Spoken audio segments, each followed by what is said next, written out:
Daan-daang pamilyang nasunugan ng bahay sa Santa Mesa, Tondo, Maynila kahapon. Sa sunog sa Tondo, Maynila, isang mag-ama ang nasawi. 8 naman ang sugatan. Mahigit 300 residente ang apektado ng sunog. Sa ngayon, sa court muna ng barangay tumutuloy ang ilang apektadong residente, samantalang ang iba napilitang umuwi sa kanilang probinsya. Sumiklab din ang sunog sa barangay 598 Santa Mesa, Maynila.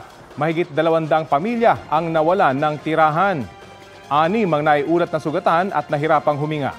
Ang ibang residente sa evacuation centers na nagpalipas ng gabi.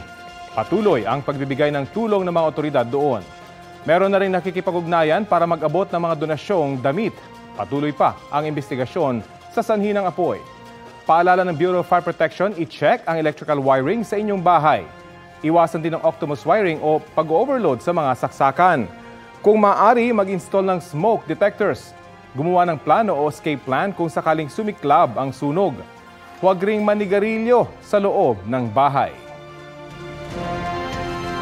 Kapuso, alamin ang maiinit na balita. Bisitahin at mag-subscribe sa GMA Integrated News sa YouTube.